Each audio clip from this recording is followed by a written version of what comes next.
After returning from a week-long trip, I was savoring the $20,000 I had managed to save up during my time abroad. Just as I was settling in, my mother-in-law, Esabella, called with excitement in her voice, mentioning something about saving $20,000. I was confused because I didn't recall having such a sum. While I do maintain emergency savings, I usually don't keep that much cash, especially not in a place where it could easily be taken without my knowledge. And my bank card was right here. There was no way anyone could have withdrawn such a large amount without me knowing.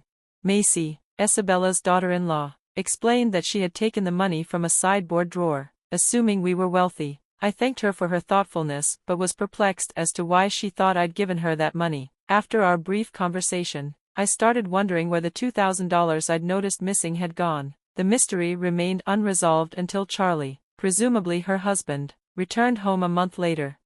A month later, Macy made over 80 calls, all of which I ignored. When I finally picked up, she immediately started accusing me of something, but I couldn't make sense of her words. She sounded upset, but I couldn't quite figure out why. Macy's relentless calls were starting to get on my nerves, and when I answered, she blamed me for something, though I was still confused. That's when I realized she was reaping the consequences of her own actions.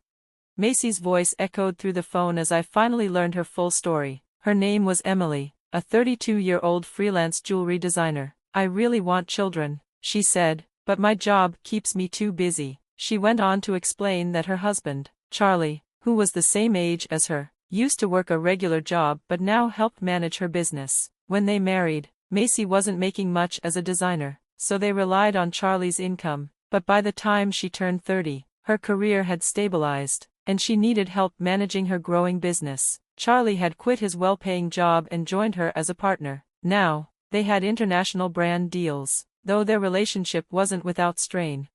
The main issue, however, was Charlie's mother, Macy. She lived alone in the family home and often asked them for money, believing they were living an extravagant life. She thinks we go to fancy parties and dinners with company executives, but those events are part of my job as a designer. I explained. Macy doesn't see it that way, she sees it as leisure. She even asks for money to throw parties for her friends. I can afford to give her money, but it's not as glamorous as she thinks. I continued. These events are costly, and I'm obligated to attend them. We're living in luxury, but it's because of our work, not for fun. Macy often expresses her envy, though, and her sarcasm is hard to miss. Even though I repeatedly refuse her requests, Charlie, being her son, occasionally gives in to keep the peace, but her demands keep growing, and it's been frustrating for both of us. Recently, Macy came over and demanded a new dress for an upcoming event. I suggested a more affordable two-piece suit, but she insisted on an expensive dress for the fancy party. I've told her before, whether the clothes are new or old doesn't matter, but Macy made a fuss. She even insisted on a matching bag and made it clear that she expected us to foot the bill. Charlie, tired of her constant demands, set up a credit card in Macy's name for her to use. At first, she overspent, and Charlie had to warn her. He then asked her to report large purchases, but Macy ignored his requests. She even bought an expensive ring without informing him first. The bill came back enormous, and Charlie, who was handling the payments, couldn't cover it. Macy seemed to think that the card meant unlimited spending without consequences. Charlie, frustrated, capped her spending limit. Macy, of course, wasn't happy about it. One day, she stormed in, complaining she couldn't pay for her recent shopping. "We lowered your limit, but it's still plenty, right?" Charlie asked. Macy argued, challenging the fairness of their lifestyle. She believed that her need for luxury wasn't much different from our professional obligations to dress well and attend high-end events. To us, those events were business, but to her, they seemed like indulgence. Since we put a cap on her card, Macy had quieted down. Occasionally, she would visit us and complain to Charlie, but life mostly went on without major disruptions.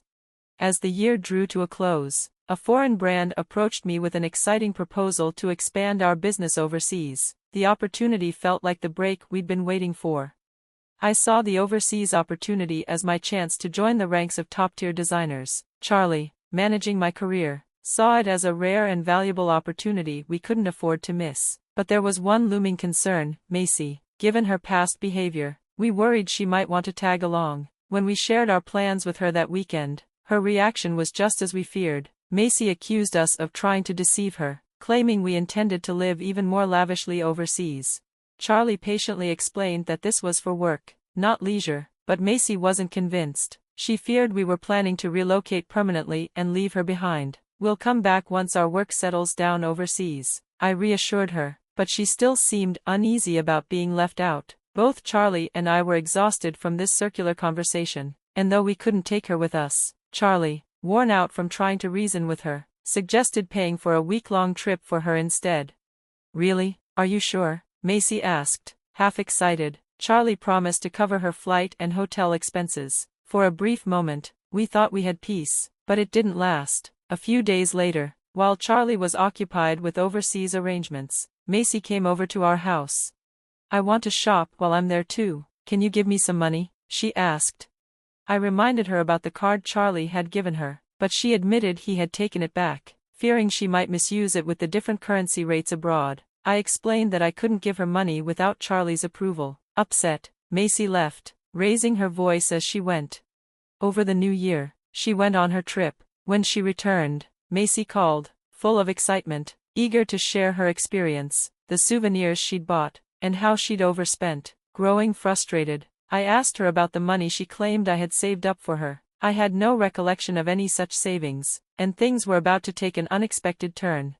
I kept some money in my bank account for business emergencies, but there was no way Macy could have accessed it, at least not without me knowing. She insisted she found $20,000 in our sideboard drawer. I couldn't understand why we'd have such a large sum of cash at home.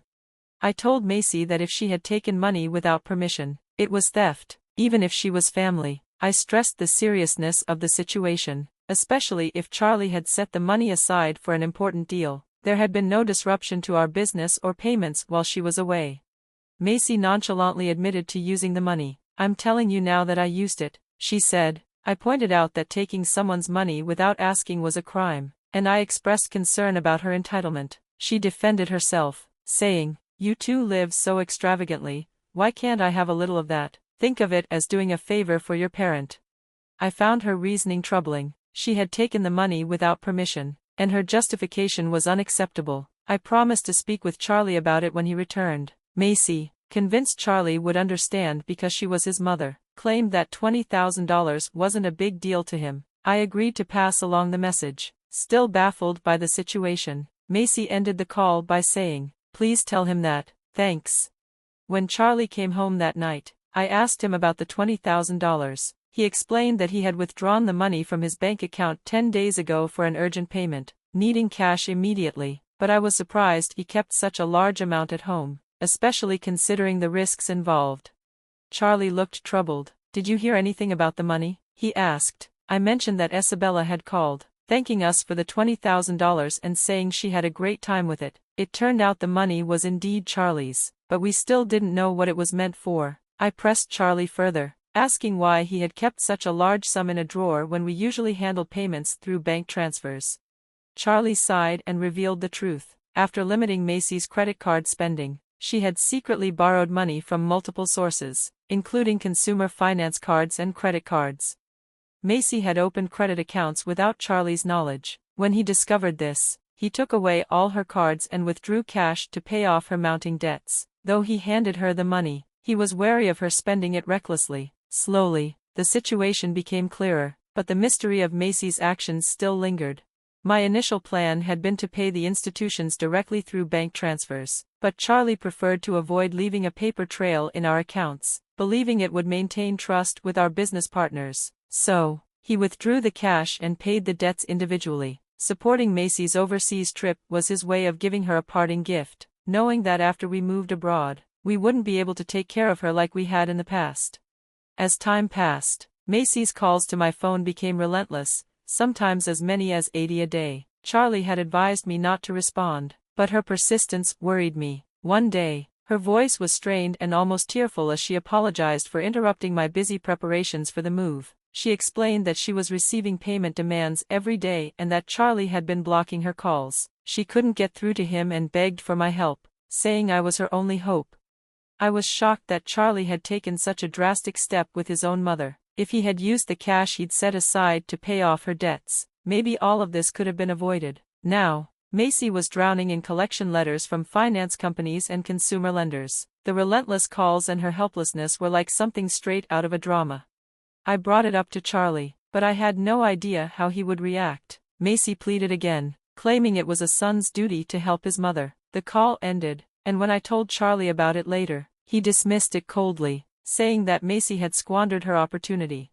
Despite the persistent calls, I finally decided to block her number, following Charlie's lead. As much as I wanted to help, it was clear that, since Charlie had made the decision to ignore her, there was nothing I could do. As our move abroad neared, I struggled to finish packing. The room was still cluttered with things I hadn't yet sorted, and I couldn't shake the feeling of helplessness over Macy's situation. It wasn't long before I learned that Macy had to sell her house to cover her debts. The $20,000 Charlie had withdrawn for repayment was only part of the issue. Macy had hidden even more debts than we realized, and even after selling her house and land, she was still far from clearing the balance. The total amount was unimaginable.